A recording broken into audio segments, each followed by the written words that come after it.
Thanksgiving was a week ago, and if you're still feeling bloated from all the food and the leftovers, listen up. There's a reason that women have more tummy troubles than men, and here now to talk about it is Dr. Sean McCaffrey with the McCaffrey Family Health Center. Welcome back.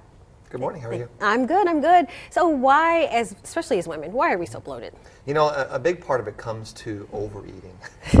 You are a lot like a gas tank, and you can only hold so many gallons. Sure. And when you sit there and just keep pumping and pumping and pumping, it starts to spill out. So in the body, it has a very small amount that it can handle. It's really surprising how little the body can handle at one sitting. Okay. So we put too much in, the body's, oh my God, there's too much here, shut everybody down, and at Thanksgiving we're all in a chair someplace, right? Because the body's saying, clear all this out of the way, and then you wake back up and you want to get more. The goal of it to control that bloat is to really control the portions, not put in too much too fast. Okay, so you're saying don't skip the food, don't not enjoy the holiday, right, but just in smaller portions. Absolutely. And other things that get you in trouble are the sweets.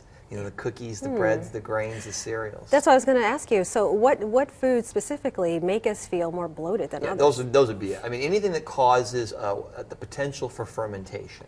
Fermentate, when you make alcohols and things of that nature, they'll take fruit, they'll take sometimes grains, and they'll ferment those to get the alcohol reserve off of that. Well, you're doing the exact same thing inside your body. And so if you eat something, and within about 30 minutes, you notice, whoosh, there you go. Yeah. That's fermentation. If you wait about an hour or so and you bloat up, then it's not. Now you're looking at the gallbladder and how it breaks down food. So there's two different reasons you can bloat up down there. But the fermentation is the most common. So you're looking at breads, grains, cereals, cookies, candies. That yummy the things stuff, that get right? us. Yeah. When I think about fermentation, I think about alcohol, like a beer or wine or things like that.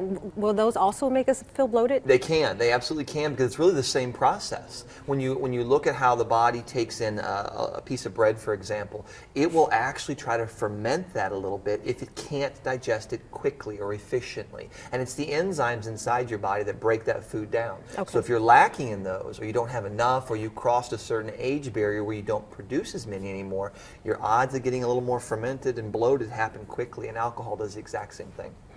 So how much money are people spending to fix this problem? Because you can go in the drugstore and just see loads of products on the shelves.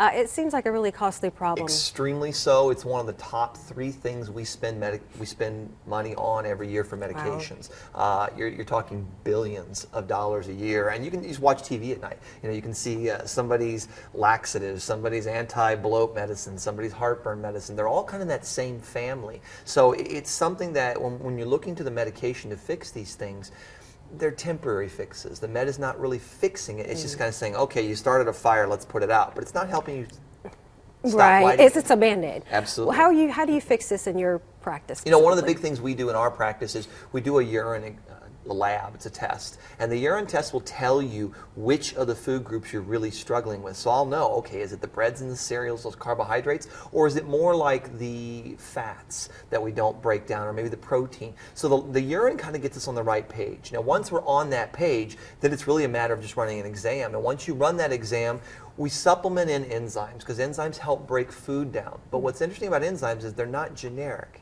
They have to be targeted at a specific thing. So like Beano, for example, is a real common one. That's a catch-all. It's a generic, and it helps a little tiny bit, but it's not specific enough if you have a real type bloat issue. Okay, and real quickly, do we all need digestive enzymes? Yeah, everybody does, because we're in a society where the lion's share of our diet is processed, man-made foods that lack those. And so a quick fix for somebody, if they're looking and they're not sure what to do, apple cider vinegar works real well. You take a tablespoon of that and about 4 ounces of water. Do it about 20 minutes before your meal, and just that alone will help activate some of those enzymes in your belly, and that'll help calm some of that bloat down. If it doesn't work, that's when you got to do the urine test. Apple cider vinegar, got it. Thank you so much, Dr. Sean McCaffrey, for being here. As always, we appreciate your input.